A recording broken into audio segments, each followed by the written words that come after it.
My dear friends and investors, welcome to our monthly call on markets and investing. As you all know, the last 4 months has been very strong for markets, and the Nifty is almost approaching 20,000 and the Sensex has crossed 66,000. And naturally, with the way the markets have gone up in the last few months, the single most question in the minds of the investors is, are the markets overheated? Are they overvalued? And I'm sure all of you read and hear about the fact that valuations are expensive and so on and so forth.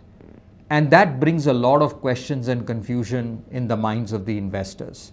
So today, we will look at some hard data and see and answer that question whether the markets are indeed expensive. And finally, as the earnings season rolls on, we are almost halfway through. We will also take stock of how companies are faring in the first quarter of this financial year.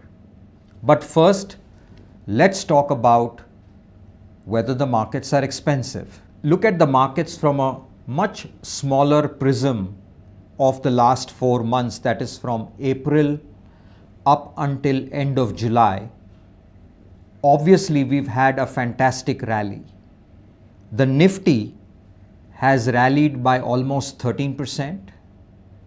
The Nifty Mid-Cap 150 Index is up a staggering 22%. And the Nifty Small Cap 250 Index is up a handsome 27%.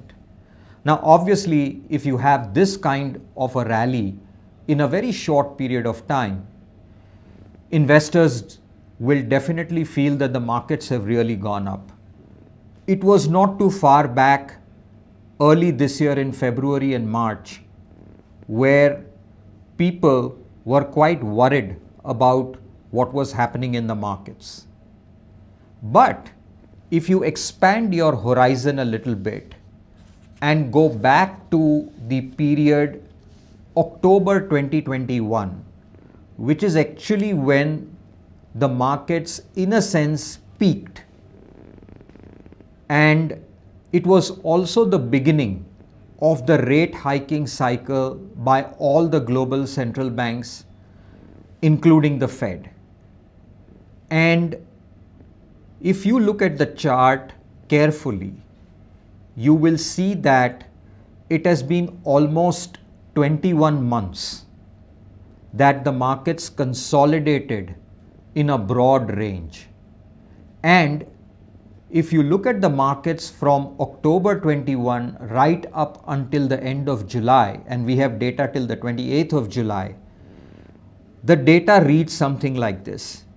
The Nifty on a compounded annualized basis, or a CAGR as they call it, from 21 October till date is up just 3%. The mid-cap index has compounded at 8% and the small cap index has only compounded at 7%. And when you look at these numbers, you don't really feel that the markets have gone up a lot. The markets have really consolidated.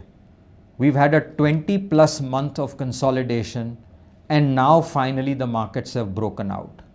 And we've spoken about this in the past, that as we come towards the end of the rate hiking cycle, and as margins start to improve and earnings start to come up, the markets have started to respond.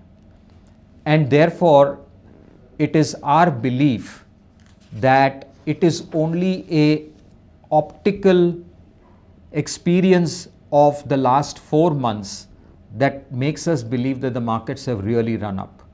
Now let's look at the valuations, what they were in October 21 and where they are today.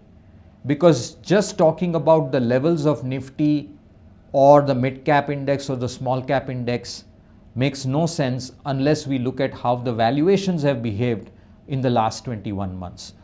So if you look at the same period, right, in October 21, precisely on the 1st of October, the Nifty was trading at 22 times forward. The mid cap index was trading at 32 times forward, and the small cap index was trading at 20 times forward. And if you look at the same numbers today, where does the Nifty stand? As compared to 22 times, it is today trading at 19 times. So it's actually, the market is 300 basis points cheaper than what it was in October 21. If you look at the mid cap index, it was trading at 32 times. Now it's trading at 25 times. It's 700 basis points cheaper than where it was in October 21. And if you look at the small cap index, it was trading at 20 PE multiple. Now it trades at 17 PE multiple, and therefore it is 300 basis points cheaper than what it was in October. What it means is that earnings during these last 20 months has also caught up, and actually the valuations that we see today are well below the valuations that we have seen in October 2021. Even if you look at the 5-year average, right, if you take a much longer period of time, the numbers are that the Nifty is trading at 19 times, exactly what it is currently trading at. The 5-year average is also 19 times. The mid cap index is at 24 times. Currently it's trading at 25 times. And the small cap index is trading at 17 times, which is exactly what it is trading at today. So even if you look at a 5-year average of the Nifty, the mid cap and the small cap index, what all these three indices are today trading at is almost similar to 5-year averages. And let me remind you that if you believe that the next few years the economy is going to grow faster, companies are going to go faster, earnings are going to go faster, then we believe that the markets are not at all overvalued. And therefore, investors should not look at the markets from a very short-term perspective. If you take a longer-term horizon, I think we have just broken out of a 20-month consolidation phase, and the valuations are cheaper because earnings have also grown in the same period. And coming to our favorite table that we talk about every quarter when the earnings season is on, let's take stock of what has happened to earnings for the top 500 companies in the country. So far, out of the 500 companies, 195 companies have declared their results. And what we see is that on a year-on-year basis, top line has grown by 5%, which is comparing Q1 of this year with Q1 of last year. And the net profit has grown by almost 35% for this 195 companies. Now, if we take out the financials, then the 195 companies becomes 143 out of the top 500. And if you look at the non-financial companies which have declared results thus far, the top line is up 1.5%, but the PAT is up a handsome 43%. So if you look at year on year, we are talking about that these 143 companies have delivered a 40% plus earnings growth. And this is the point that we've been making every quarter, that the earnings growth of India Inc. is very, very solid. If you remember, we talked about margins if you go back and look at the previous videos, we had said that we lost almost 550 basis points of margins in the first 9 months of last year. And then in Q4, which ended in March, we got back 150 basis points. Now, while less than half of the companies have declared their results thus far, but even if we look at that trend, then we have earned another 50 basis points of margins back into the kitty, which means that our hypothesis that this year in 23-24, it is the margins that will provide the tailwind to earnings is right on track. And if we take a slightly longer term, right, we talked about a 20-21 month consolidation for the market. But if you take a 2-year CAGR of these 195 companies, then the top line has compounded at almost 22% and the bottom line has compounded at 26%. Now, it tells you that in the last 2 years, earnings are also compounding in excess of 25%.